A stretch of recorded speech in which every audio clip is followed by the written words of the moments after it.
Hi, welcome to Introduction to Policing, CJ 104.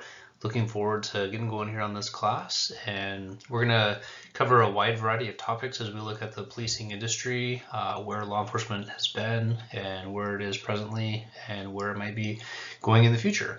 So without further ado, here we go. So a little bit about me, my professional background. I was hired into the Washington State Patrol in 2005. Worked the freeway in the Tacoma area for several years before promoting to a sergeant in 2013, and I was assigned up to Seattle. So worked in Seattle for just about a year in what is our busiest section of the state. Then I transferred to the State Patrol Academy and ran our academy for new cadet training for a couple of years, and transferred over to our Special Operations Division, which is responsible for a variety of things such as the security for the Capitol campus, the Governor's Protective Detail, and a few other specialty items like that. I promoted to a lieutenant in 2018, and I'm currently assigned the Criminal Investigation Division, the west side of the state. So part of my duties there are to supervise the detective units for Western Washington, and we handle all the major crimes, typically homicides, and assisting small agencies in areas that maybe don't have a criminal investigative unit, they don't have detectives, or they need CSI assistance. Some of the training I've attended: homicide basic, major case management, detective basic, interview interrogation. And for my education background, I finished my MBA in 2017, and I finished my doctorate of business administration in 2021. And I have a pretty wide depth of knowledge in the business administration area. Also, my MBA was focused in human resource management. So as we progress through the class, if you have any business related questions or anything just in the academic realm, I hopefully can help answer those questions as well.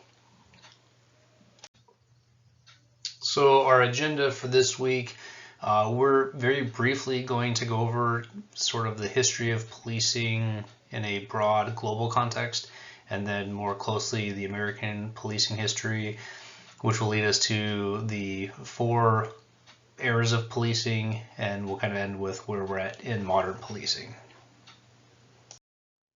As part of the module, you'll have some videos to watch, and there's a series of 3 videos that will go into great detail on the history of policing. So please do make sure that you watch those videos, because this is just going to be a very quick high-level overview. As we look at early century Rome, 5th century, the Romans had basically a version of law enforcement that was using the military structure, but their focus was homicide investigations, and they would also perform, when there weren't doing any investigations, fire patrol, because there was obviously no electricity at that time, so heating and lighting came from fires, and there was a lot of potential for fires to break out and burn down large sections of the city. So they became kind of dual purposed for fire patrol and doing some criminal investigations. But they also became kind of a long arm of the political establishment, and they would do political enforcements based on the governor or the political leader in their sector. And as law enforcement continued to kind of be built, it really originated in England.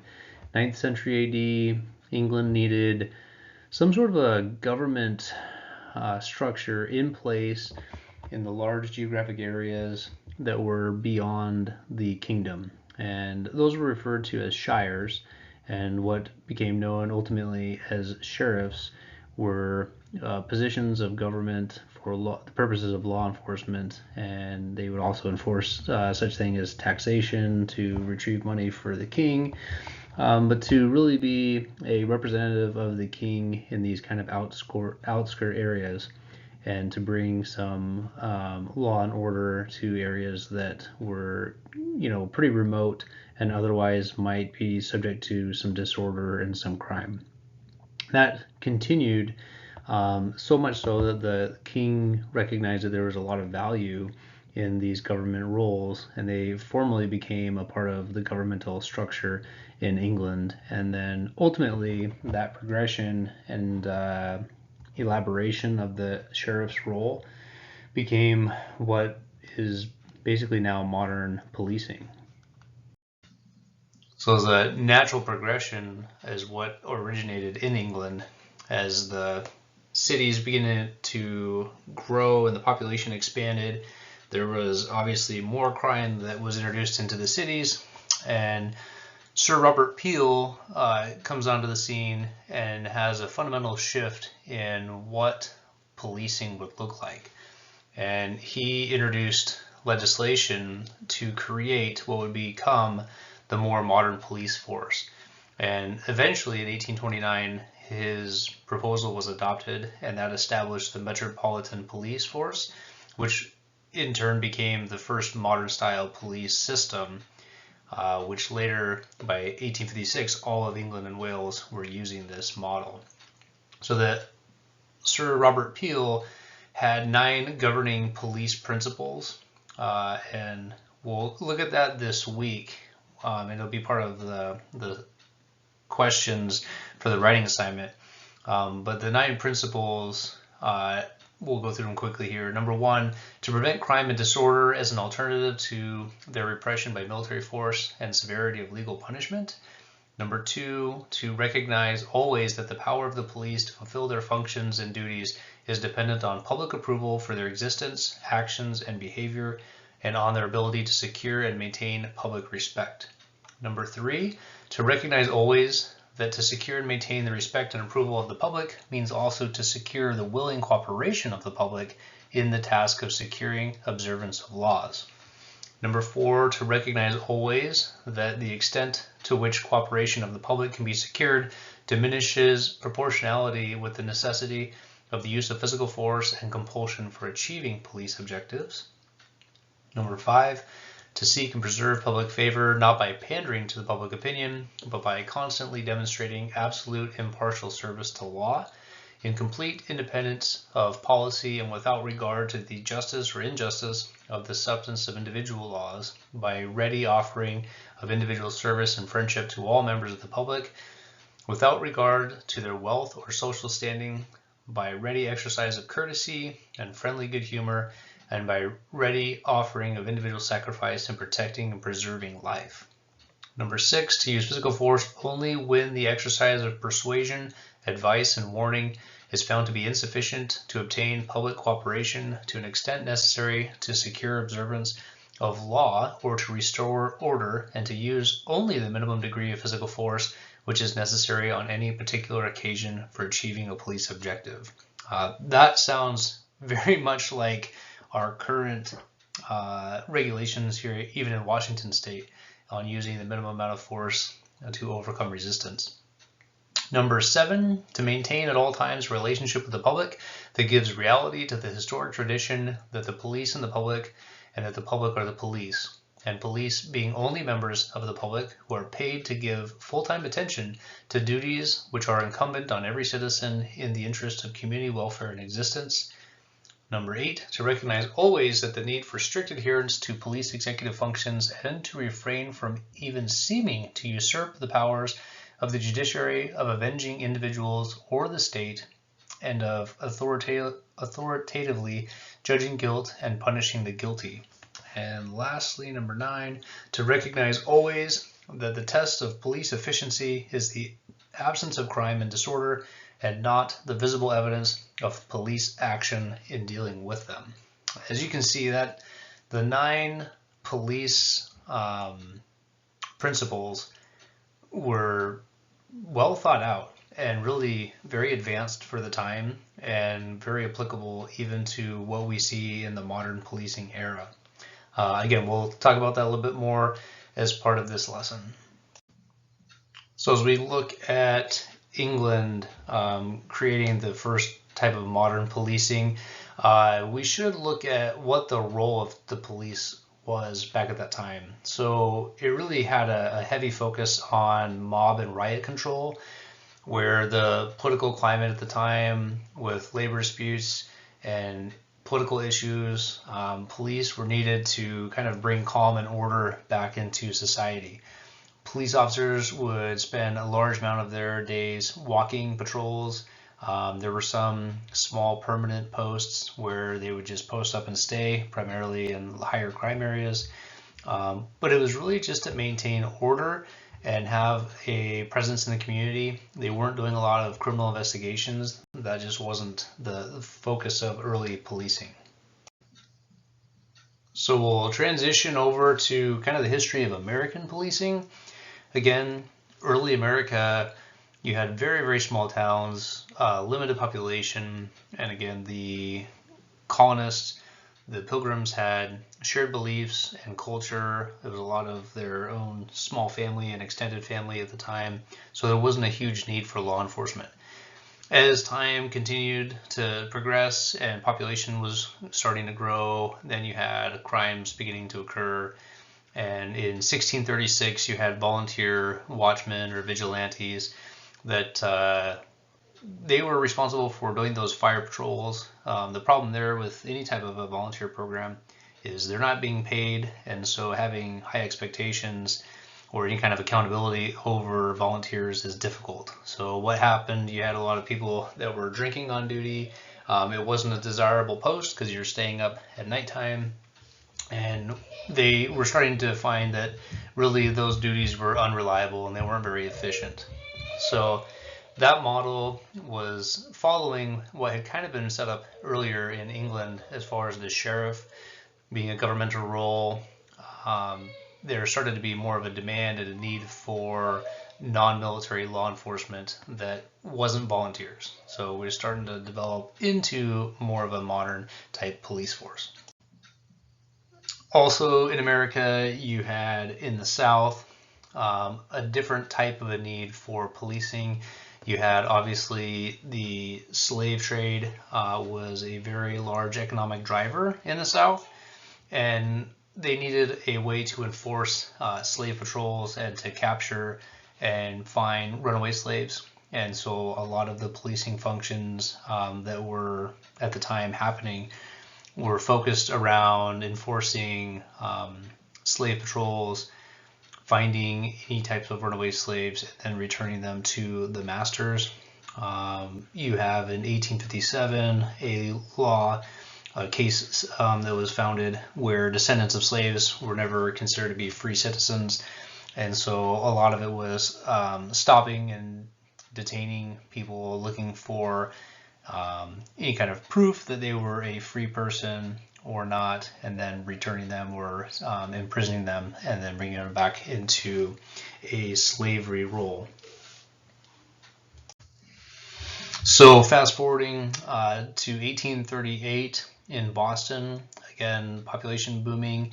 There was a need for full-time police force, and so the first publicly funded full-time police force in the United States was created there in Boston, and it really set the stage for what would become commonly referred to as police forces. And that started to really catch on, and you had small and even large cities all over the United States starting to form these publicly funded police forces to enforce laws and to do those investigations. So also that late 1800s into the 1900s, there was a huge increase in the number of homicides that were occurring in the United States. You had kind of the Wild West, the population boom, lots of other drivers that were influencing criminal activity. The graphic up at the top, you can see you have gun laws that were being enacted. You had prohibition occurring. Lots of political pressures, being in the Great Depression in the early 1900s. There needed to be some force and entity to be able to do riot control, to control and provide security for the general public. So by the late 1800s, for sure by 1900s, the police forces were being well established all across the country, and now we're entering into the eras of policing. So in the 1938 to 1930s, or I'm sorry, 1838 to 1930s is known as the political era. We'll go into each one of these in more depth. And you have the reform or professional era to the community policing era, and then really what is likely where we're at today, the problem-solving model era.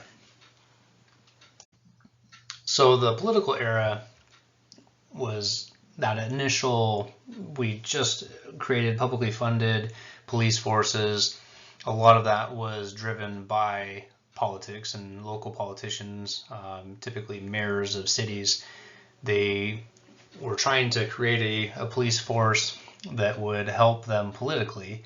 And you had a lot of labor disputes, the Great Depression, mobs, and you needed some way to keep control over your city. And in a lot of cities, the political leaders were using the police as kind of a tool to help their political agenda. A lot of local politicians had the power to directly hire or fire police officers, and they would use that as immigrants were coming into their cities. They would hire a lot of those immigrant populations to be police officers.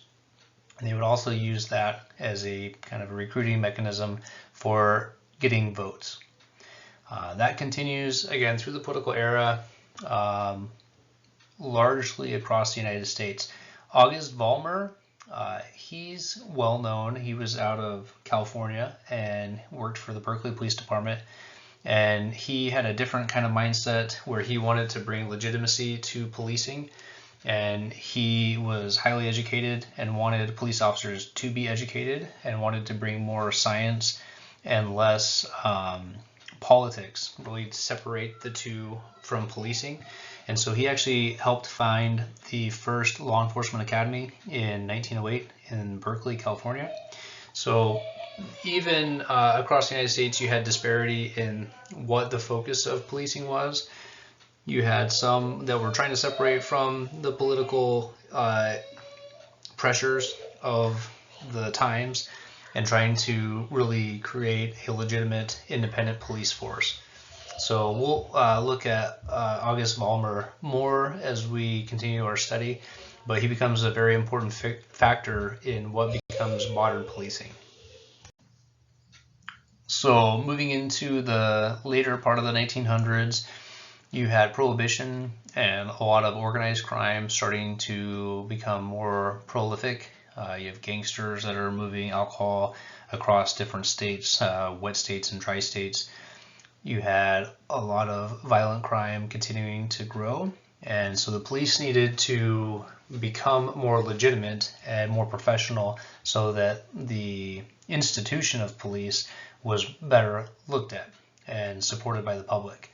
As they're trying to become more legitimate, law enforcement begins to develop training programs that becomes a lot more commonplace, more post academies where there's now some standardization in the type of training that's provided to law enforcement.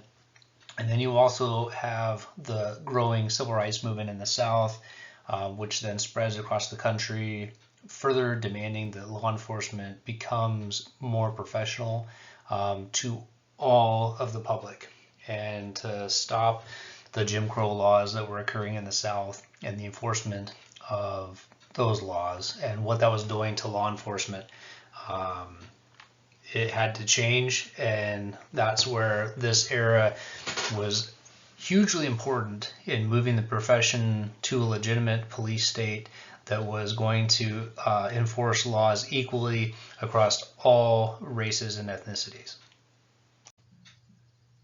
So coming out of the civil rights era, law enforcement goes into a community policing era where the focus shifts to highlight and focus on relationships with the community, building inroads into all community groups so that the community is feeling supported, they're feeling that they have a connection with law enforcement, and that they would report crime and become a partner in helping to solve and reduce crime. And There's some controversy as to whether or not law enforcement is still in the community policing era, or if that has kind of changed in that 2010-ish era. We'll see as we talk about the next era here, but the collaboration with community is something that still is going on today. But you'll see in the next slide where law enforcement's kind of shifting that paradigm a little bit. So the problem-oriented policing model is still highly focused on community policing and that engagement and collaboration with the community, except this era also integrates that problem-solving model. So not only are you engaged with the community, but you're using a problem-solving model with community leaders to help develop and improve law enforcement. So you're trying to build upon that relationship with the community and the stakeholders to identify and be innovative on resolving crime issues and policing issues within the community. So there's, again, some debate whether or not that's a separate era or if that still falls under the community policing era. But I think most experts would say that there is the beginning of that fourth era into what would be now modern policing. So if we look at what modern policing is today, obviously there's lots of challenges that are occurring within our civilization today for a variety of issues and topics that are happening. With that, though, lots of opportunities. You have high levels of community interest where community leaders and groups are engaging with law enforcement and they're seeking to help improve training and resources. There's a high degree of interest in how police use force and what level of force they can use and in what instances, which is also driving a huge growth in technology for law enforcement officers. But it doesn't come without risks, right? The risks are every time you see a video of a use of lethal force by law enforcement, that gets put out there in the court of public opinion, and you have community groups trying to debate in a very real live time scenario whether or not that was appropriate and what, as a community we want law enforcement to do or not do, which has a huge impact on recruitment. And law enforcement agencies across the country and even globally are having a very difficult time recruiting new individuals that are interested in becoming police officers, which I think feeds off of what the perceptions are generally towards law enforcement, which leads us to consider, what does the future of policing look like? We'll have to dive into that further. But this slide kind of altogether shows a lot of the different challenges of modern policing. We'll get into the different types of technologies and things that are being used by law enforcement later in the class. So we've covered a huge expanse of time in a very short amount of time, and it's easy to see how law enforcement over its history has been heavily influenced by politics and political leaders and things that are happening within society. And one might easily say, oh, that was back then in history, but we've moved on from then. But I would just challenge you to look around our society and then question if those political pressures, do they still influence policing? So on the slide here, you can kind of see some different political pressures and things over time that have happened that have had a substantial influence on policing. So you have, as we kind of look at this from the left to the right, you have the homelessness issues that are present today. I think every city in America is experiencing a huge challenge in homelessness. You've had America's war on drugs in the 90s that resulted in huge numbers of people being arrested and put into prison for long periods of time, which led to the 3 strikes rule. Lots of different challenges for the types and treatments of drugs, and then now diversion programs trying to decriminalize and move people with substance abuse issues away from the court system and into more treatment solutions. But all of those are political pressures and different types of reactions that society has had towards drugs. You've had DARE programs and other Just Say No programs over the years that have been influential. Recently, Black Lives Matter as a result of the George Floyd deadly use of force. You have the border crisis that continues to challenge law enforcement in more of the federal capacity, but how do you deal with a large surge of illegal immigrants coming into the country? You have Columbine there in the center, forever changing police tactics and how they respond to active shooter scenarios. Obviously 9/11 had a substantial impact just across the United States. Specifically, law enforcement and military had lots of changes in how its response to terrorism. It was a very useful tool for recruitment. You saw huge numbers of people wanting to sign up for the military as well as to police agencies across the country. Way back into early 1900s, the war on poverty, looking at the Great Depression and how that was used to provide jobs to different community groups, but also what focus of law enforcement was. You have a lot of the gender arguments that are occurring even in modern day now with how does law enforcement play into the enforcement of some of these political decisions that are being played out in different schools and businesses across the country. So I would just leave it to say that the political pressures and societal norms are continuing to change and shift what law enforcement's focus is and what it will be in the future. And it's just interesting as we look at policing and the history of policing that politics and societal norms and culture norms continue to influence heavily what law enforcement's focus is and what the community wants from its police.